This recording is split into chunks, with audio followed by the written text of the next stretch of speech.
Imagine ceci. Vous roulez à 80 à l'heure. Une voiture vous coupe la route. Vous enfoncez le pied sur le frein. La cabine plonge en avant et vous finissez contre le pare-brise. Ça semble être un conducteur irresponsable, non? Mais ce qui s'est réellement passé, c'est que quelqu'un a économisé quelques grammes d'acier sur un verrou qui n'aurait jamais dû céder.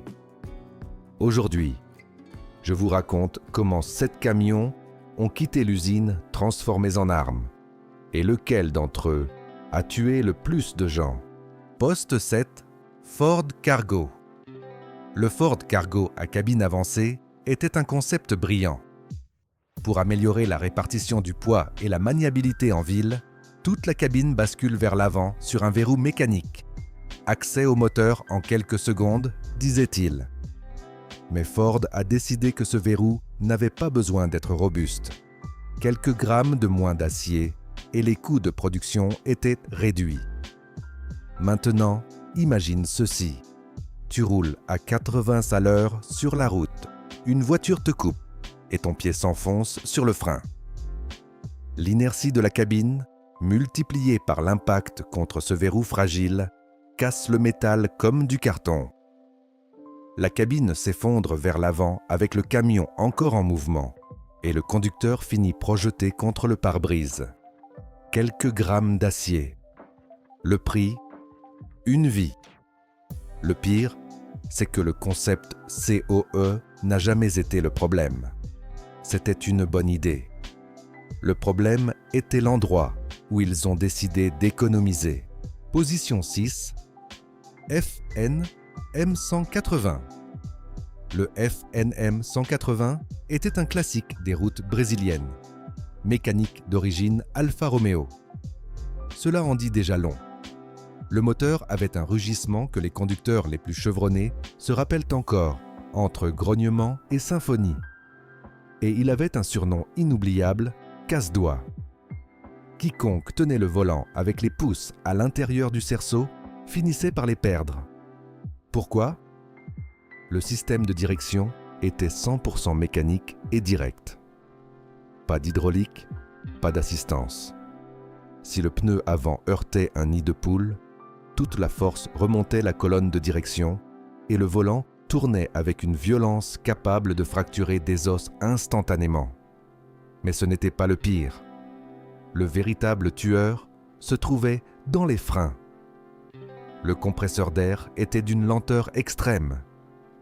Il mettait une éternité à générer une pression suffisante. De nombreux conducteurs, pressés par la route, partaient avec le réservoir d'air à moitié rempli. Dans la première descente de montagne, la pression tombait à zéro. Sans air, pas de frein. 20 tonnes de camions hors de contrôle en descente. Un casse-doigt qui freinait aussi avec l'âme. Position 5. Chevrolet des années 60. Dans les années 70, le Brésil avait besoin de se nourrir, de construire et de se déplacer à grande échelle. Les camions étaient la colonne vertébrale de cet essor. Chevrolet a répondu avec une force brute, des camions conçus pour tout supporter. Mais l'ingénierie a commis un péché capital. Au lieu d'équiper ces monstres d'un système de frein à air comprimé, la norme universelle pour les véhicules lourds, GM a installé des freins hydrauliques à vide. Oui, les mêmes que ceux d'un pick-up ordinaire. Juste plus grand, beaucoup plus grand. Et c'est ici que la thermodynamique s'invite sans prévenir. Le tambour de frein hydraulique n'était pas capable de dissiper la chaleur générée par 20 tonnes en descente. Le liquide de frein bouillait et se transformait en gaz. Le gaz est compressible. Le liquide ne l'est pas. Lorsque tu appuyais sur le frein, la pédale allait directement au fond, parce que le gaz ne transmet pas la pression nécessaire pour serrer les tambours. Ton pied enfonçait dans la pédale et le camion continuait, sans que rien ne l'arrête. Appuyer sur le frein et ne rien sentir. Le pire cauchemar de tout conducteur. Poste 4. Iveco Stralis. Au début des années 2000, les camions européens ont intégré une électronique complexe, modules, réseau CAN et injection informatisée. Tout était plus intelligent, plus efficace. Mais certains lots d'Iveco Stralis ont apporté un cadeau empoisonné. Combustion spontanée.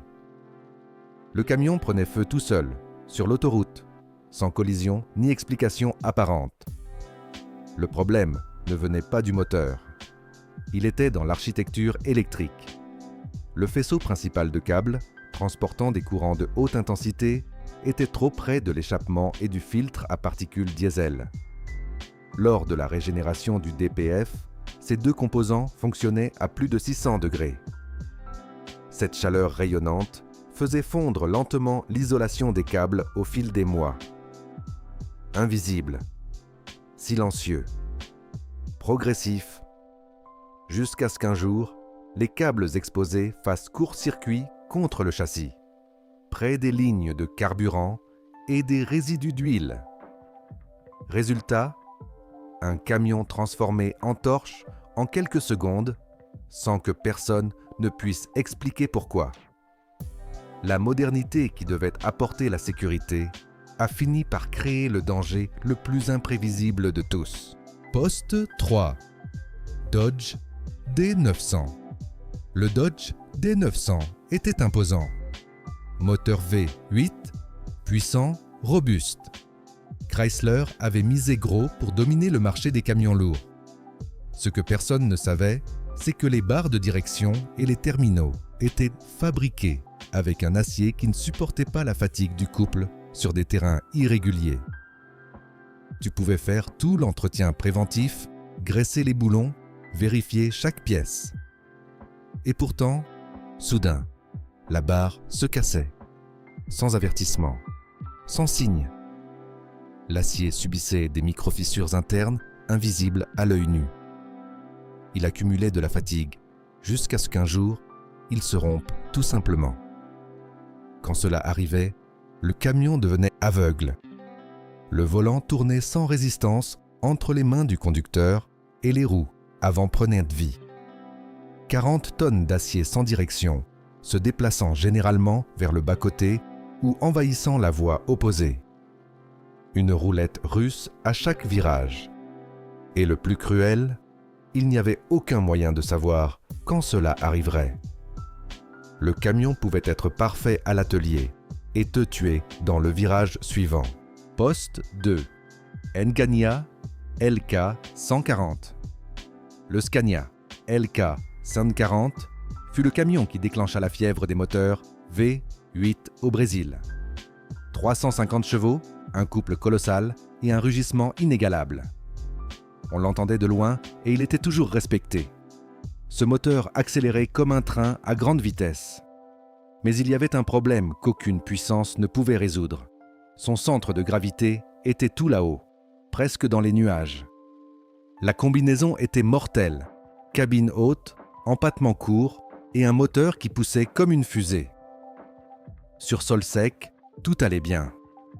Mais sous la pluie, avec la remorque vide, c'était un désastre. Lorsque le conducteur freinait sur sol mouillé, tout le poids se transférait à l'essieu avant, laissant l'essieu de traction arrière sans adhérence. Les pneus arrière se bloquaient. Le couple inertiel de la remorque poussait l'arrière sur le côté. Le camion se pliait sur lui-même. Effet de cisaille, jackknife. La cabine finissait écrasée contre la remorque en quelques secondes. Un joli V8 qui pouvait s'autodétruire. Poste 1, Mercedes-Benz 1113. Beaucoup vont m'insulter dans les commentaires. Mais la vérité doit être dite. Le Mercedes-Benz 1113 a probablement été le camion qui a le plus contribué à construire ce pays. Un bâtisseur de nations. Le grand guerrier du transport lourd brésilien. Mais sa version originale cachait un piège fatal. Ce n'était pas qu'il se cassait sans raison. Le problème était que son système de frein était conçu pour l'Europe, en pensant à 13 tonnes de poids brut total. 13. Ici, au Brésil, ces mêmes camions circulaient avec 20, 25 ou même 30 tonnes. Le moteur tenait bon. Le différentiel à double réduction tenait bon. Les freins, non. Le liquide de frein bouillait sous la pression de toute cette masse. Les joints des tambours éclataient et répandaient de l'huile directement sur les bandes chaudes. Le coefficient de friction tombait à zéro. Le camion cessait de freiner. En descente de montagne, avec 25 tonnes et sans frein, il se transformait en un piège mortel sur roue. L'ingénierie allemande a conçu un guerrier. Mais la sous-dimension des freins, combinée à une culture de surcharge constante, a transformé le 1113 original en une machine à collectionner les pierres tombales. La physique ne pardonne pas.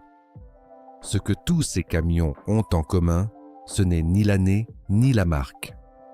C'est qu'ils ont tous été mis sur la route avant que quelqu'un ne se penche sérieusement sur les calculs. Réduire un boulon pour économiser les coûts, ignorer la dissipation de chaleur ou sous-estimer le poids que les essieux allaient réellement supporter. L'ingénierie a une règle simple. La nature ne pardonne pas les erreurs. Aujourd'hui, les camions sont des ordinateurs sur roues. Plus sûrs, oui. Mais il fut un temps où la compétence, le sang-froid et les prières étaient le seul système de sécurité du camionneur. À tous ceux qui ont affronté ces routes, notre respect. Maintenant, dis-moi, quel autre camion ou machine lourde veux-tu que nous analysions ici? Laisse ta suggestion et nous nous en occuperons.